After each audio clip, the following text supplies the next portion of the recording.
pense qu'on va pouvoir commencer tranquillement. Donc, tout d'abord, bonjour à tous. Nous sommes, réunis aujourd'hui, pour un webinaire d'une heure, donc, de 11 heures à midi, sur la thématique «Conduire le changement et accompagner les nouveaux usages». Hem, donc, aujourd'hui, je serai accompagnée, de monsieur Ghislain Gauthier, donc, chargé de mission SI, membre du collectif SI médico-social Bourgogne-Franche-Comté et est également expert ANAP. Donc je me présente également, Colline Martineau, chargée de mission transformation numérique, pour le collectif SI, donc, sur le secteur des Hauts-de-France. Aujourd'hui, je suis également accompagnée de Gwenaëlle Renou, donc, chargée de communication au collectif SI également, et de Laurie Wagnon, chargée de mission, transformation numérique sur le secteur du Nord-Pas-de-Calais. Bonjour à tous. Mmh. Bonjour. Bonjour. Donc, avant de commencer le webinaire, je vous propose, de vous présenter quelques règles de bonne pratique. Donc, nous vous conseillons de fermer votre, micro. Il est coupé par défaut, donc si vous souhaitez intervenir, n'hésitez pas à lever la main pendant la session et on vous fera, intervenir. Vous pouvez également poser vos questions directement dans l'onglet «Conversation», à gauche, à droite de votre écran, pardon. Et nous vous informons également de l'enregistrement de la session qui vous permettra, d'accéder à un replay depuis notre site internet. Au programme aujourd'hui, donc, nous vous présenterons, brièvement le collectif ESSI médico-social Hauts-de-France. Puis, Ghislain Gauthier interviendra, pour présenter le kit de conduite du changement et également détailler les outils par phase. Et enfin, nous clôturerons la séance avec, la présentation de ressources qui se fera également au cours, du webinaire.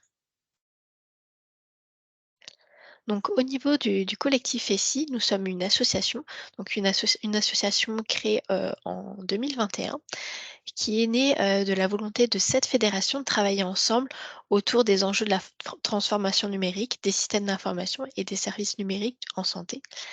Donc l'association, est créée autour de 7 fédérations dont l'ADMR, la FEAP, la FHF, Nexem, mais aussi Synerpa, l'UNA et l'URIOPS. Donc, notre mission, c'est de vous accompagner et l'accompagnement qu'on propose est présenté à titre gracieux puisque nous sommes financés, via des financements publics, notamment des financements ARS, mais également, des financements européens du FEDER.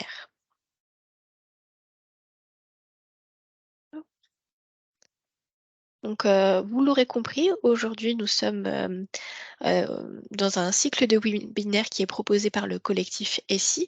Nous en sommes à notre 7e webinaire. Et le prochain webinaire sera sur la conduite d'un projet SI, où nous aborderons les rôles, les responsabilités et ressources pour, sécuriser sa mise en œuvre.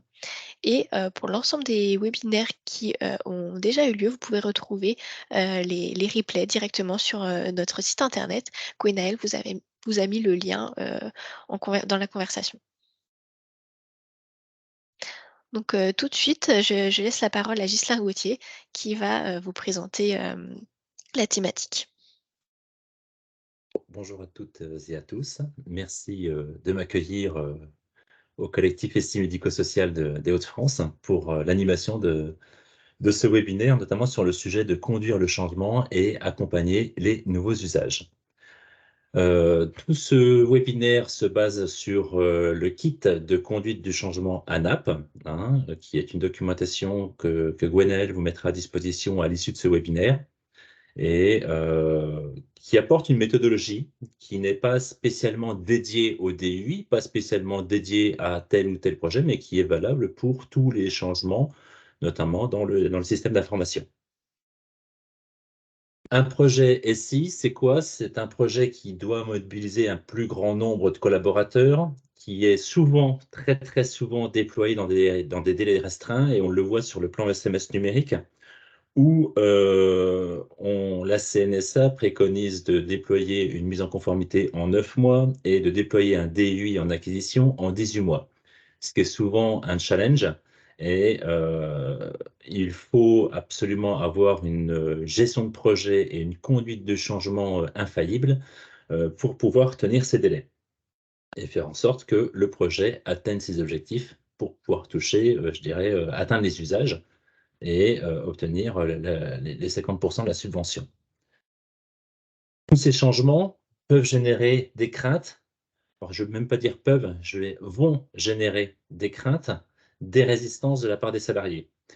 Et c'est pour ça, en fait, qu'on va aborder aujourd'hui, la conduite du changement, parce que 70 des projets qui n'ont pas de conduite du changement n'atteignent pas leurs objectifs, n'atteignent pas les projets n'atteignent pas les objectifs.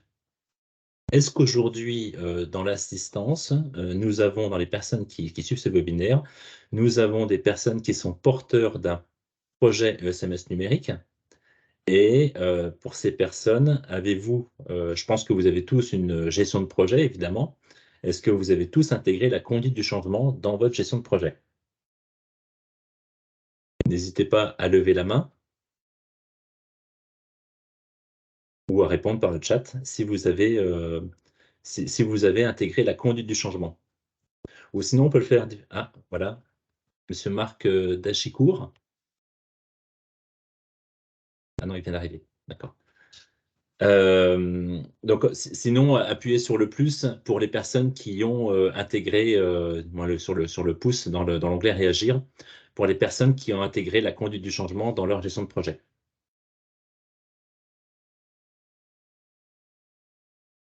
Bon, et ben, pas de réaction. Alors donc la conduite du changement se fait en 4 grandes étapes. La première étape, c'est de mesurer. Ah si, voilà dans le chat. Alors pas de porteur d'un projet, alors généralement il y a toujours un projet SI qui est toujours en cours au sein d'un organisme gestionnaire ou d'un établissement. Ah bah voilà, donc bonjour, nous sommes en plein déploiement de SMS numérique et donc monsieur Pierre Barra, avez-vous intégré la conduite du changement dans votre déploiement? Bonjour. Oui, Bonjour. oui, oui, tout à fait. Ben, on n'a pas eu le choix. En même temps, vu les transformations que ça opère au sein de l'organisation, ça semblait essentiel et évident. Ah ben voilà, donc vu les transformations que ça opère au sein de l'organisation, ça semble évident et c'est ça qui est important dans votre discours, c'est que, il faut mesurer l'impact du changement pour adapter, pour organiser, étape 2, organiser la conduite du changement qui permettra de recenser et comprendre les populations impactées, préparer et structurer l'accompagnement au changement.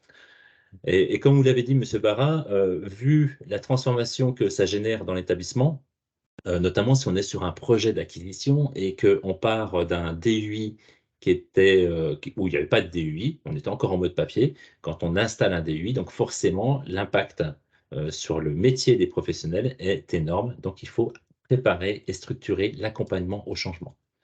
Ensuite, la troisième étape, c'est de vivre le changement, donc donner du sens, mobiliser, adapter son accompagnement en fonction des établissements, en fonction des professionnels, et piloter, on va parler de dynamique de changement. Et enfin, on va évaluer pour évaluer donc la qualité de la gestion du changement pour l'adapter au prochain déploiement, que ce soit sur un même projet. Par exemple, si on est sur un projet de DUI, on va faire un site pilote, puis pourquoi pas un deuxième site pilote, puis une première vague, puis une deuxième vague. Et donc, à chaque déploiement, en fait, on va mesurer, on va évaluer la qualité du changement, la conduite du changement sur des vagues précédentes pour l'adapter et faire en sorte qu'elle soit encore plus performante pour les vagues suivantes. Comme vous le voyez sur cette slide, euh, la conduite du changement, c'est pas seulement un instant T, c'est pas seulement la réunion de lancement, c'est pas seulement la formation, mais c'est tout au long du projet qu'on va travailler la conduite du changement.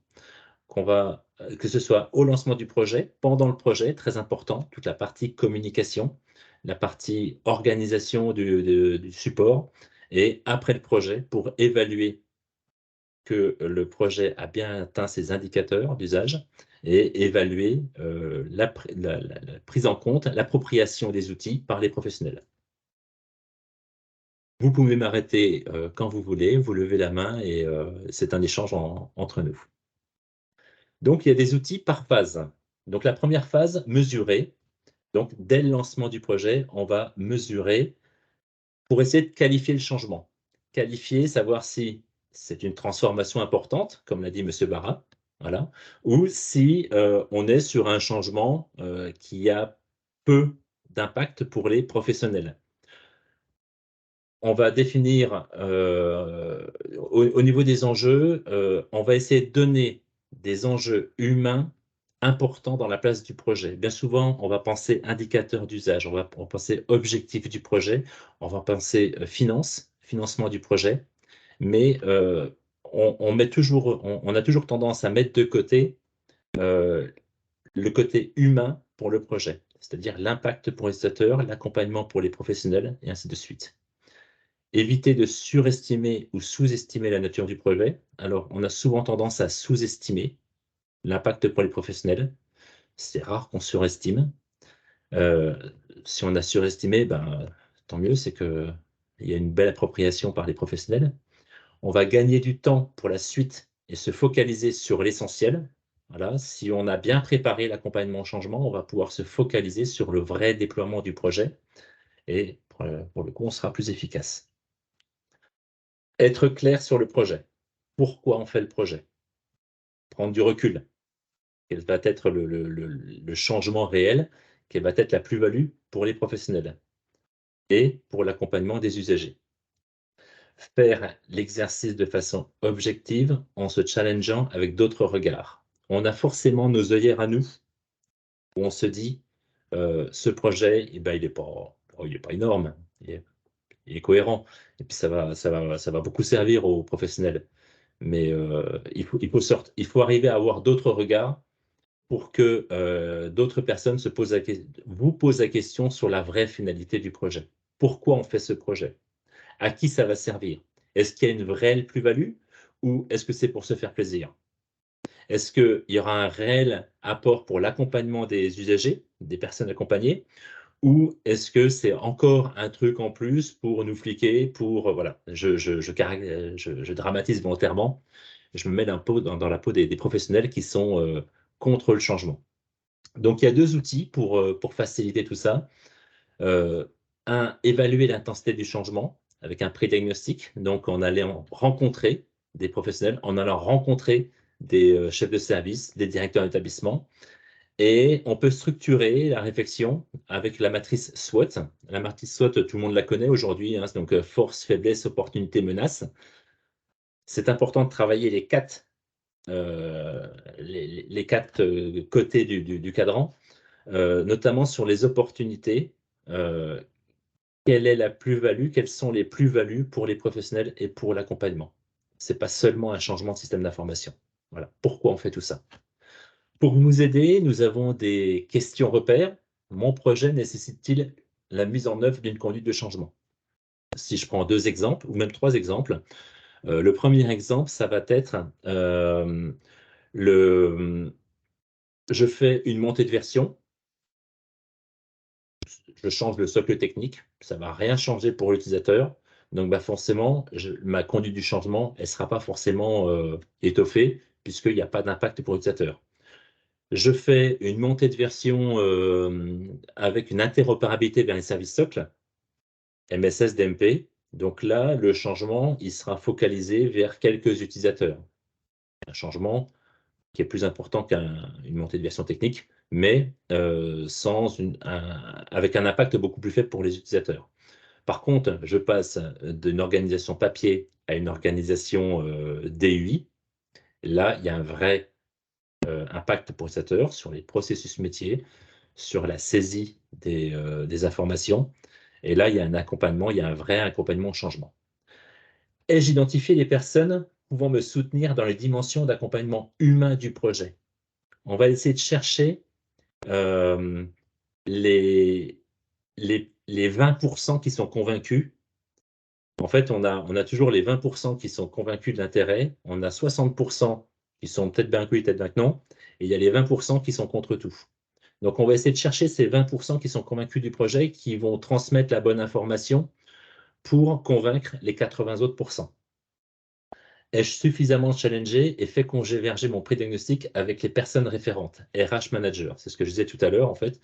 Il faut retirer ses œillères et aller rencontrer les professionnels où ils vont poser des questions sur l'intérêt, la finalité et la plus-value.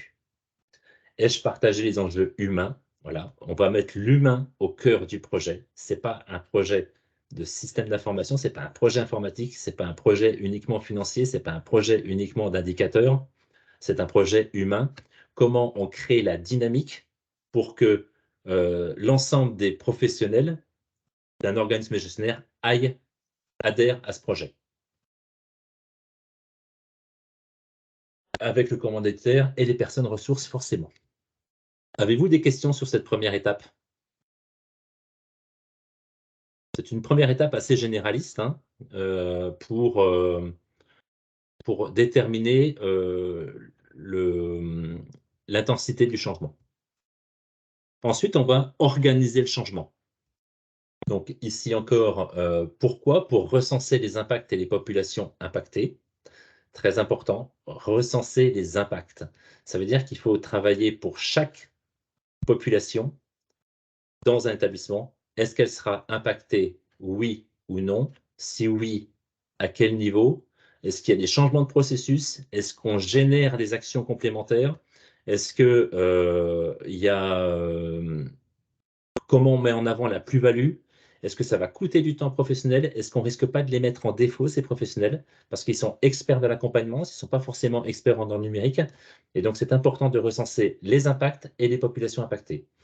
Préparer et structurer l'accompagnement des populations, faire de la transformation une aventure collective. Et ça, ce terme aventure collective, c'est très, très important. Ce n'est pas un chef de projet avec des référents, mais c'est l'ensemble des salariés d'un établissement, d'un organisme gestionnaire qui vont vers cette aventure collective. Donner aux enjeux humains la même importance que ceux techniques et financiers, on l'a dit tout à l'heure. Ne pas oublier les populations ou négliger les impacts des changements sur elles. Il ne faut pas oublier ou négliger les impacts, très important. On risque de mettre à défaut des professionnels. On le voit, en fait, il y a des professionnels qui ont une très forte appétence dans le numérique et d'autres beaucoup moins, et on va se focaliser généralement sur les beaucoup moins. C'est faux. C'est faux parce qu'en fait, il y a des gens qui sont très très forts en WhatsApp, Instagram et TikTok, mais par contre, sur des logiciels métiers, ils sont vite en souffrance. Voilà. Les conditions de réussite, être exhaustif dans le recensement des impacts. Ne pas sous-estimer ou surestimer les impacts. Se donner du temps pour recueillir le maximum de données et d'avis. La conduite du changement, ça se travaille. C'est ce que je disais en tout début de webinaire, c'est pas uniquement une réunion de lancement, c'est pas uniquement une communication papier, ça se travaille tout au long du projet. Donc il faut se donner du temps pour ça. Commencer à faire vivre le projet auprès de la ligne managériale, très très important, c'est dès le début qu'on intègre les managers, les chefs de service, la direction d'établissement dans le projet. Ce n'est pas un projet avec un chef de projet et des référents, c'est vraiment un projet avec l'ensemble de la ligne managériale et des salariés. Alors, pour ce faire, il y a 9 outils importants. La grille OMOC. Alors, vous avez dans le kit ANAP la grille OMOC qui se présente comme ça. Donc, OMOC qui veut dire organisation, métier, outils et culture. L'idée, c'est d'apporter une grille qui vous permettra de vous poser les bonnes questions. Donc ça, c'est un outil pratique. Y a-t-il de nouveaux modes opérateurs à suivre? Process, enchaînement des tâches, ainsi de suite. Voilà. Et là, on pourra cocher. Oui, c'est faible. Alors, non, non, c'est très faible. En fait, il y a quelques petits processus, pas grand-chose. C'est moyen. C'est-à-dire que ouais, il y a quand même quelques nouveaux processus, il y a des changements de travail. Donc, on va classer en moyen ou alors en fort. Voilà. Et en fait, pour chaque question, on va apprécier le changement. Y a-t-il une évolution du rythme de travail? Y a-t-il une évolution du niveau de responsabilité des collaborateurs impactés? Très important. Est-ce que ça nécessite le changement de la fiche de mission, la fiche de poste de la personne? Y a-t-il une évolution en termes de maîtrise de l'information? Y a-t-il une évolution des tâches quotidiennes? Je ne vais pas vous lire toutes les questions, mais en fait, c'est des questions qui sont focalisées organisation, métier, outils et culture. Dans la culture, le mode d'animation d'équipe va-t-il évoluer? Y a-t-il des changements d'interlocuteurs? Ah, tiens, effectivement, avant on était en mode papier, demain on est en mode DUI. Est-ce que l'organisation elle va changer? Avant, je donnais mon papier à Martine, alors que maintenant, je ne donne plus mon papier à Martine. Est-ce que vers qui ça part? Voilà. Et donc ensuite, en onglet, vous avez un autre onglet qui vous permettra d'apprécier, je dirais, l'impact du changement avec notamment ce cadran. Donc forcément, plus les points sont vers l'extérieur et plus l'impact est fort. Et donc, il va falloir définir les enjeux, les risques, les leviers et les actions. C'est à partir de ça où en fait on le fait pour chaque population, on va pouvoir définir le plan de conduite du changement et l'accompagnement nécessaire. Le deuxième outil qui est très important, c'est le 5 pourquoi. Alors, je crois que dans l'assistance, il y a des responsables, des référents, des responsables qualité. Et j'ai pu entendre que les 5 pourquoi, c'était une méthode très, très, très utilisée au niveau qualité. Est-ce qu'il y a des responsables qualité qui veulent prendre la parole sur les 5 pourquoi, la technique des 5 pourquoi? Personne ne lève la main? Donc, les 5 pourquoi, en fait, c'est on va poser 5 questions à une personne pour essayer de trouver la cause réelle d'une problématique. Voilà. Si je prends l'exemple de l'INS où on demande pour chaque identité d'un usager d'obtenir la preuve de confiance, donc la pièce d'identité ou une preuve de confiance, pas une preuve, si c'est une pièce d'identité de confiance, voilà. Si on regarde dans les DUI, des fois c'est fait, des fois c'est pas fait. Donc du coup, on va interroger la personne ou les personnes qui sont chargées de ça par une question, pourquoi il y a des usagers où on n'a pas la pièce d'identité? La personne va répondre. On va rebondir sur sa question en reposant un autre pourquoi, et ainsi de suite. Et en général, on arrive souvent à trouver une cause qui est complètement à l'opposé de ce qu'on avait imaginé au début. Mais par contre, on trouve la cause réelle, et ainsi, on pourra définir euh, le changement à apporter pour que cette problématique ne revienne pas. Alors, bien souvent, ça peut être une problématique de processus formalisé qui n'a pas été faite. Ça peut être une problématique d'outils. Ça peut être une problématique. J'ai eu le cas dans un établissement. Ben, en fait, des fois, je ne peux pas le scanner parce qu'en fait, moi, je demande la pièce de confiance, mais je ne peux pas l'insérer dans le DUI parce que la secrétaire, elle arrête à 16 heures et puis, du coup, j'ai plus accès au photocopieur pour numériser. Ah, d'accord. Ben, voilà, on est sur une problématique d'organisation qu'on peut facilement ajuster. Préparez votre projet d'accompagnement avec le planning d'accompagnement, à quel moment on va faire quelle étape, l'organisation du service support, à quel moment on va préparer je dirais le service support dans le changement, comment on va former ce service support de manière à ce qu'il soit efficient, comment on fait, on répond aux besoins des professionnels en fonction des établissements. Par exemple, si on fait le changement dans un établissement où les professionnels n'ont pas forcément une appétence plus au SI, est-ce qu'on ne va pas mettre un support physique le temps du changement dans le, dans l'établissement? La gestion des risques. Donc là, normalement, vous l'avez tous fait dans vos projets, puisque c'est une, une étape basique, je dirais, de création d'un projet où on fait une cartographie des risques et on anticipe les risques probables avec un critère de probabilité, un critère d'importance et un plan de contingence pour s'assurer que on saura réagir si le risque arrive. Fiche projet, donc toute la partie projet, le plan de mobilisation. Donc ça, le plan de mobilisation, vous allez le retrouver dans le kit ANAP également, où il y a différentes actions. Alors, on prend tout parti de ce plan de mobilisation, mais c'est pour donner des exemples et ça vous permet de ne pas passer à côté de certains éléments qui sont importants. Le plan de formation, euh, comment on forme, parce que si on écoute les directeurs d'établissement, non mais c'est pas envisageable de former tous mes professionnels, vous vous rendez pas compte qui c'est qui va accompagner mes personnes. Et justement, si on fait un plan de formation, en fait, on va pouvoir adapter, je dirais, par rapport le contenu par rapport au temps, ou le temps par rapport au contenu, évidemment, et anticiper l'absence des professionnels. Ah, nous avons une question. Non, la salle d'attente. Voilà. Le plan de conduite du changement, le plan de communication, très important. Alors, le plan de communication, c'est un élément phare de la conduite du changement où il faut absolument que l'ensemble des professionnels soient informés de l'avancée du projet.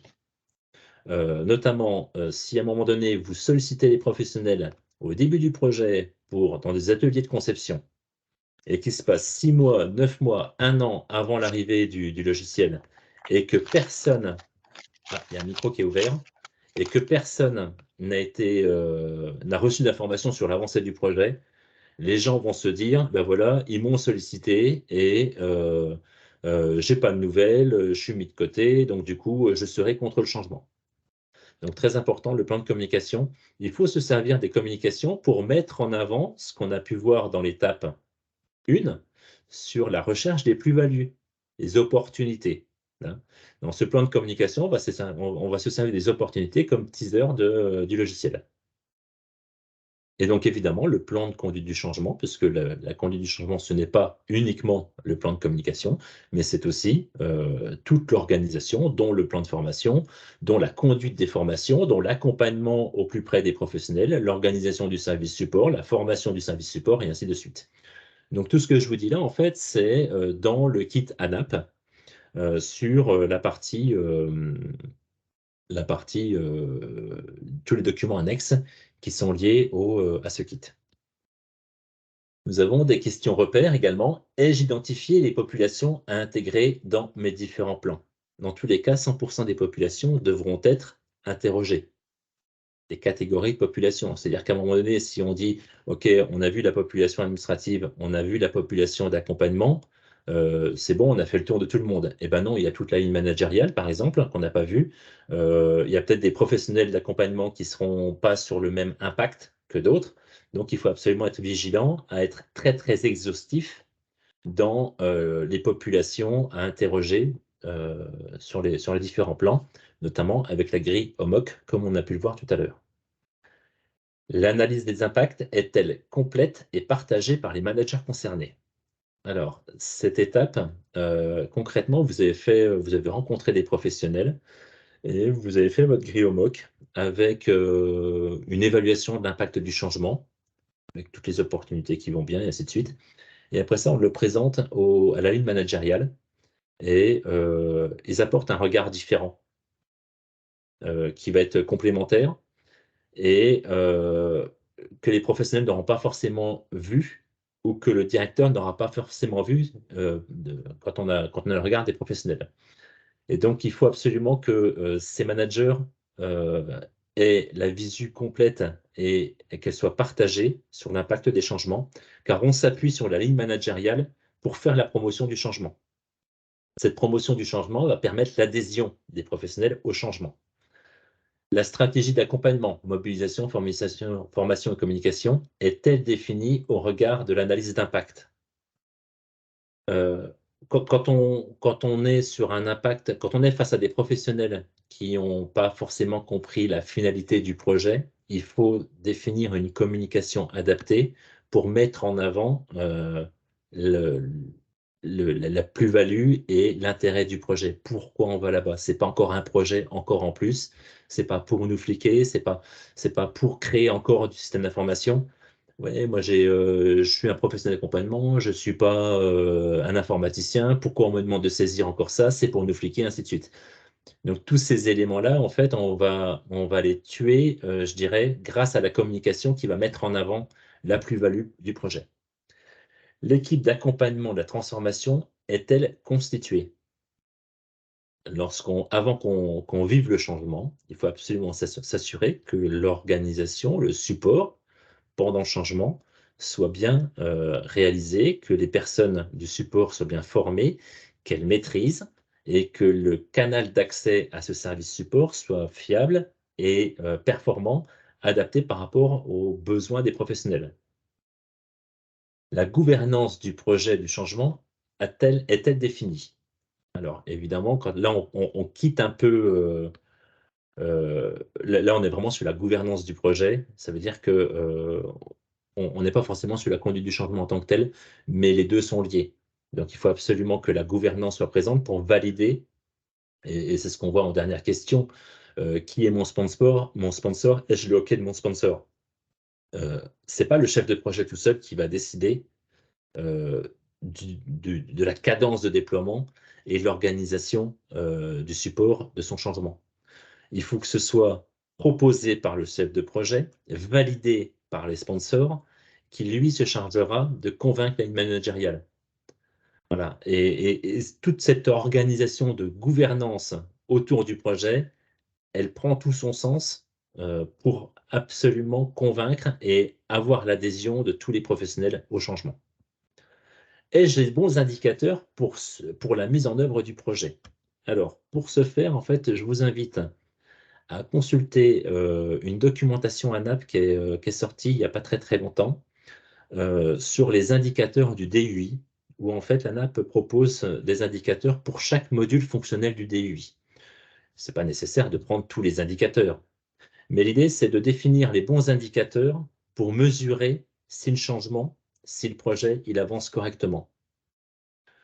L'indicateur DUI, c'est un indicateur important parce que, notamment pour chaque module fonctionnel, parce que à un moment donné, si l'indicateur n'est pas conforme aux attentes, c'est soit que le logiciel a été mal paramétré, soit qu'on n'a pas su faire l'accompagnement au changement suffisant pour que les professionnels s'approprient l'outil.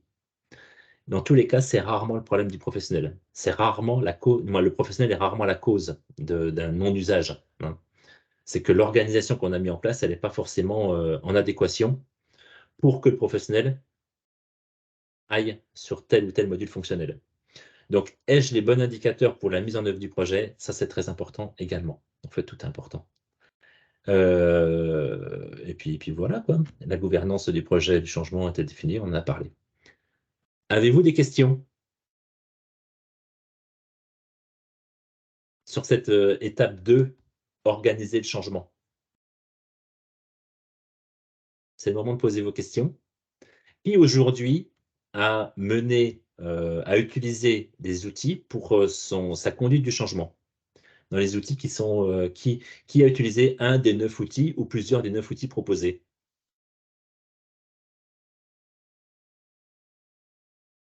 Monsieur Barras, si vous voulez reprendre la parole.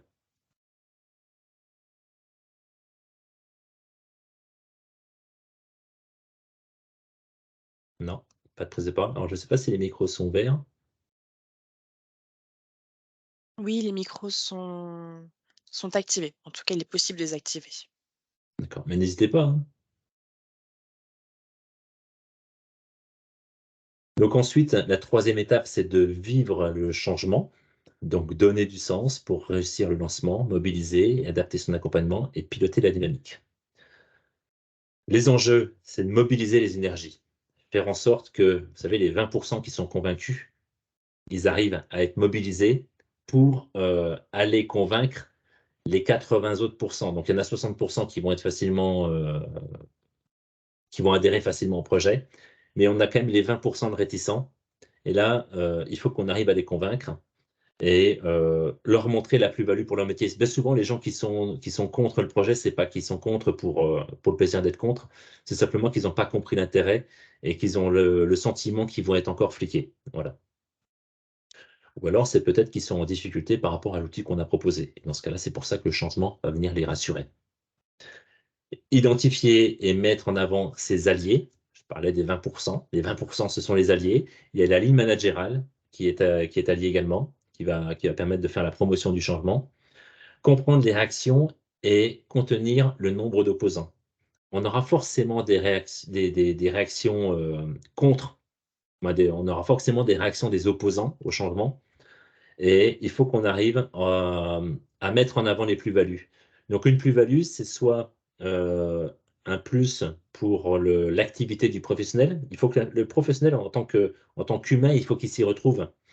On a toujours tendance à oublier la suppression des tâches que faisait le professionnel avant.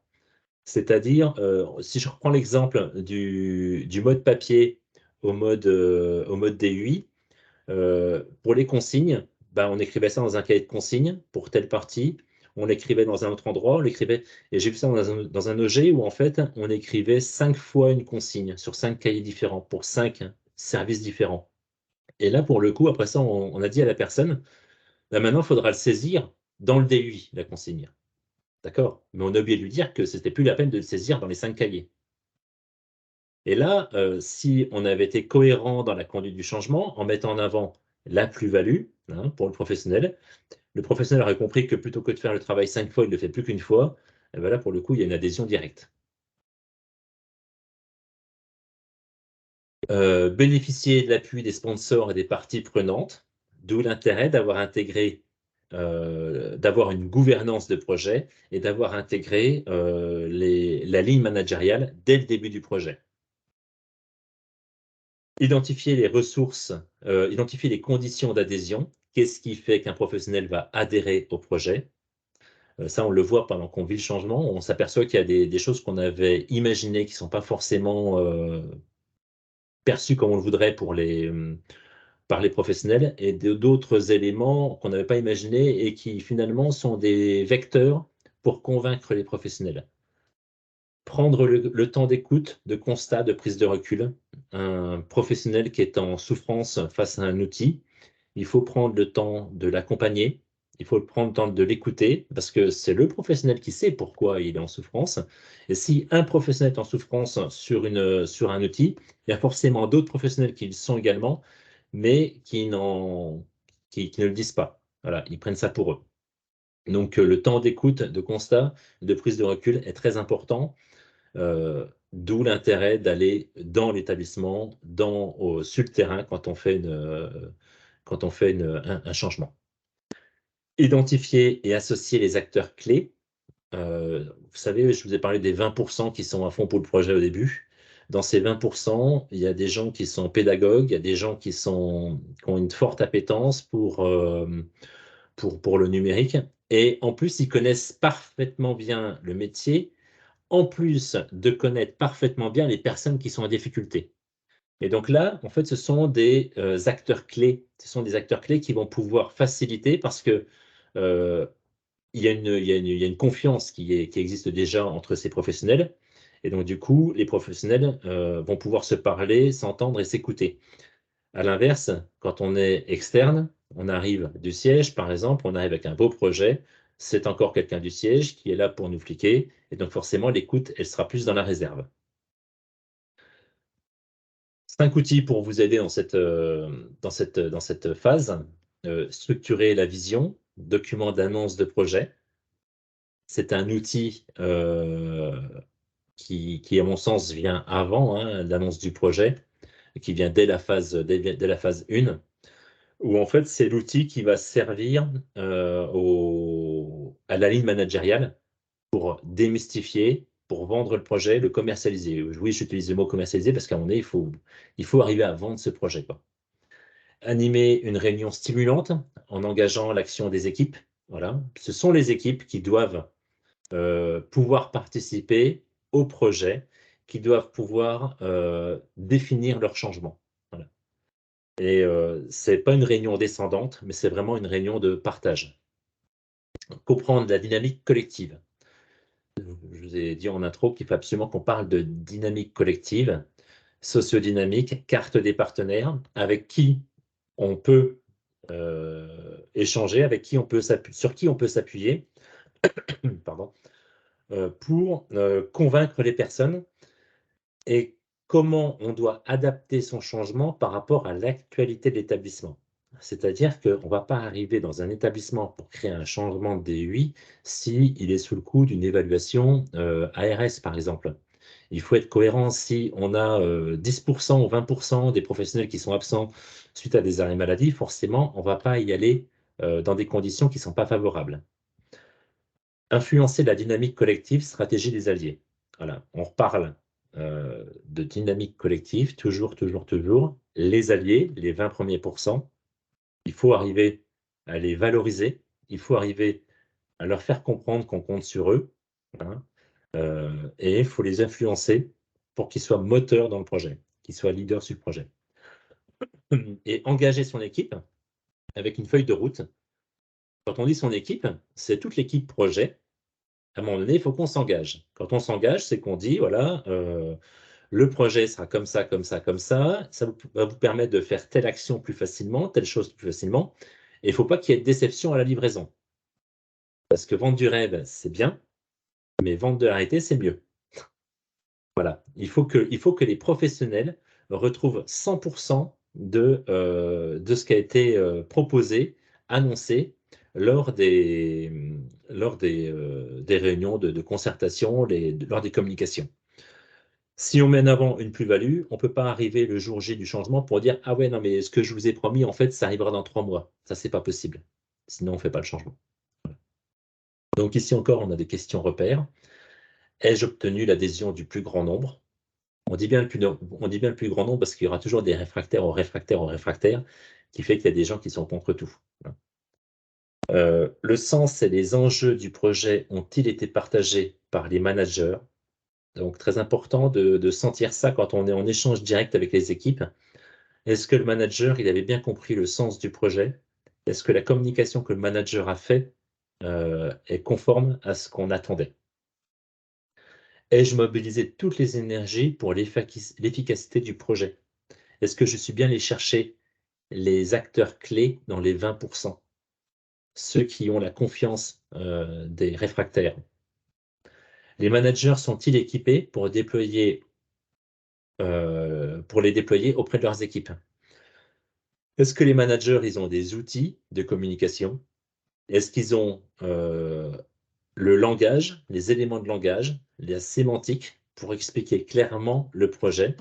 Est-ce qu'ils ont la bonne sémantique pour éviter qu'il y ait des confusions sur les finalités et sur les plus-values du projet? Les actions d'accompagnement sont-elles partagées et pilotées? Voilà. Est-ce que les professionnels savent qu'on a mis en place un support qui est joignable directement par téléphone et qu'on n'est pas obligé de remplir le feuillet bleu, vert, rose et jaune pour pouvoir accéder au support qui va répondre dans 48 jours? Non. En fait, est-ce qu'ils savent qu'il y a un numéro à appeler? Est-ce qu'ils savent et donc du coup, un numéro à appeler avec une réponse directe en ligne, parce que le professionnel sait maintenant qu'il a besoin d'un support? Est-ce qu'ils savent qu'il y a une personne ou 2 personnes qui sont dans l'établissement et qu'il y a juste à faire un numéro interne et le gars, il arrive en moins de 3 minutes pour aider le professionnel? En fait, est-ce qu'ils savent tout le support, toute l'organisation qui a été mise en place pour accompagner le changement?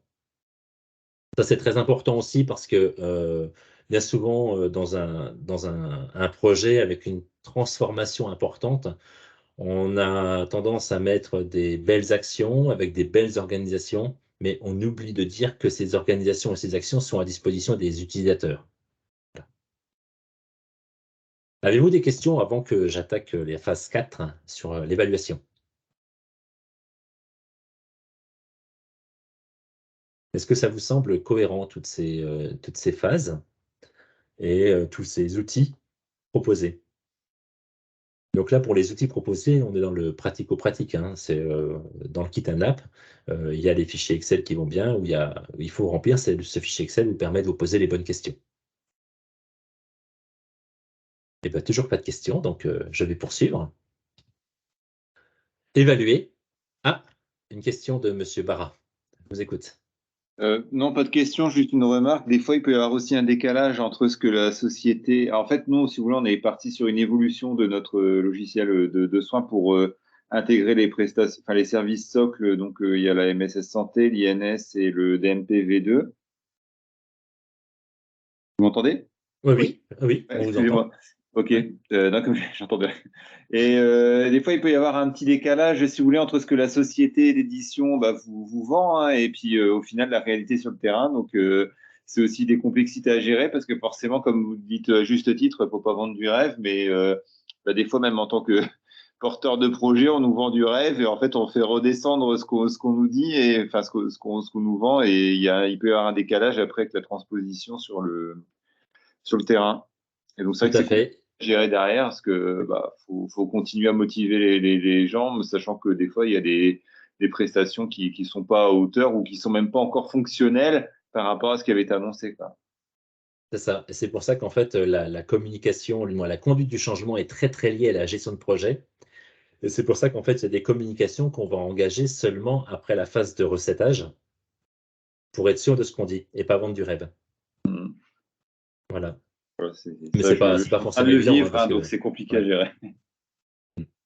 Après ça, moi, ce que je vous conseille, c'est de mettre en avant pour cette conduite du changement, de mettre en avant les partenaires qui acceptent d'utiliser la messagerie de côté de santé, par exemple.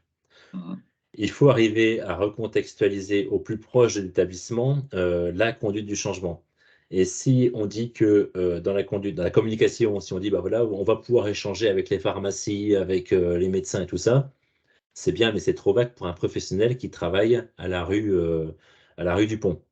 Euh, Par contre, si on lui dit que avec l'outil, on va pouvoir dialoguer de manière sécurisée, par mail sécurisé, avec la pharmacie Dupont, qui est juste à côté ou en face de l'établissement, là, on touche le professionnel. Parce que la pharmacie Dupont, il la connaît.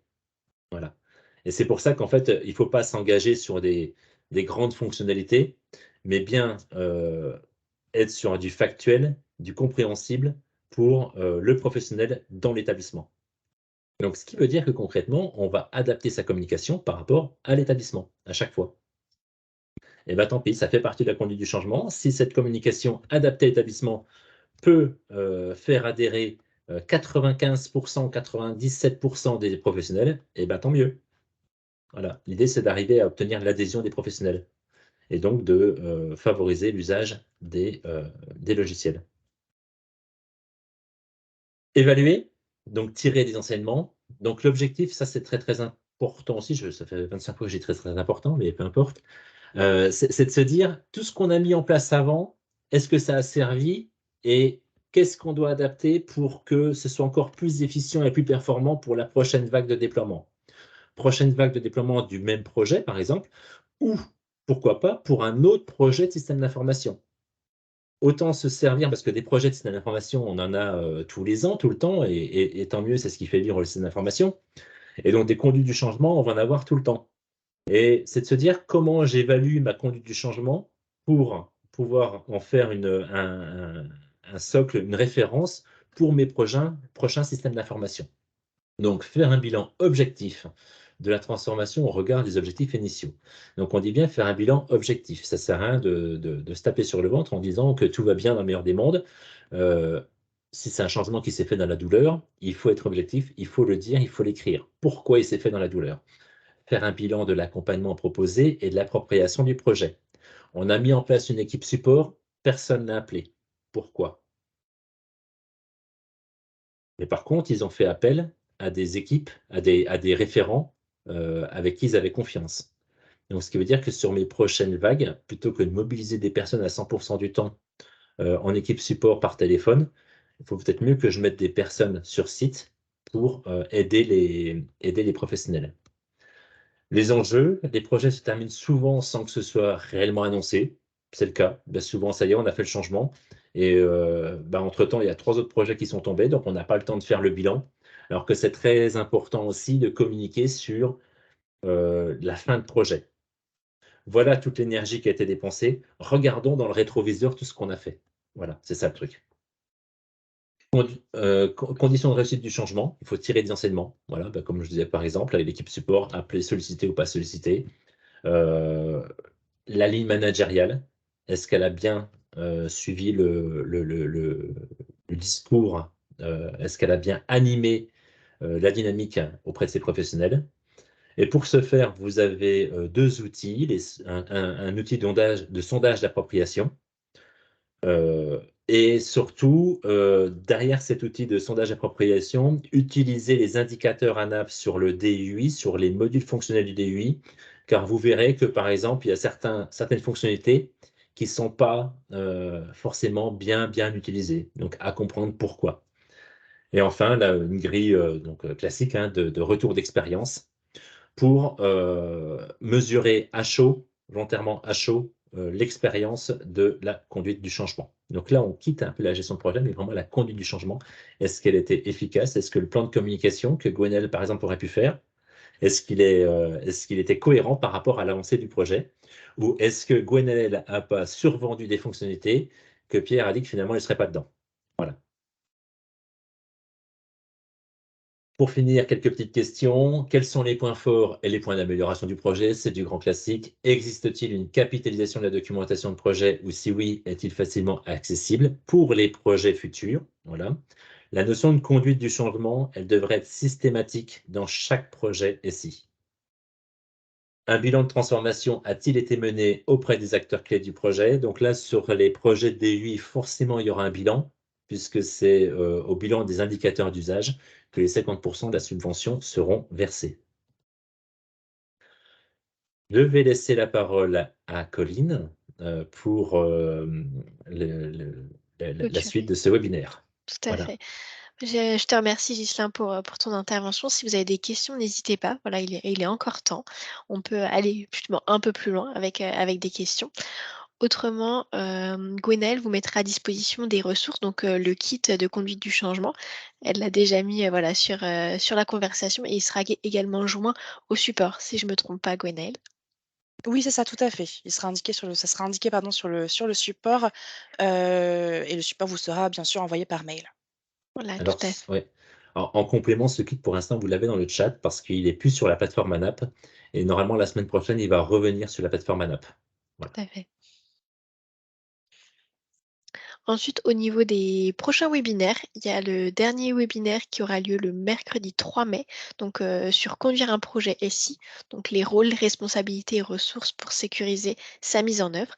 Donc ce sera le webinaire de clôture du cycle organisé par le collectif SI.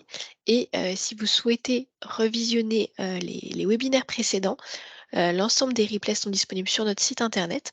Vous pourrez également y récupérer les ressources qui ont été évoquées au cours des webinaires. Et le webinaire de ce jour sur la conduite du changement sera également disponible prochainement. Voilà. Autrement, si vous avez des questions ou que vous souhaitez contacter le collectif SI, vous pouvez prendre contact avec notre chef de projet, donc Stéphanie Savio, dont les coordonnées s'affichent sur le PowerPoint, ou bien avec ma collègue Laurie Wagnon, donc chargée de mission de transformation numérique sur le secteur des Hauts-de-France. Et je vous mets également mes coordonnées. Voilà, n'hésitez pas. Est-ce qu'il y a des questions de dernière minute, peut-être des situations à évoquer pour clôturer un petit peu ces échanges?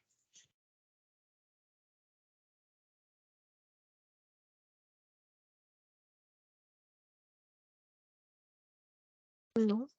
Dans tous les cas, je vous remercie. Je vous remercie, Ghislain Gauthier, d'être intervenu aujourd'hui. Je remercie également l'équipe du collectif, Gwenaëlle, pour le support. Et puis, je vous remercie d'avoir assisté à ce webinaire. Et n'hésitez pas si vous avez des questions.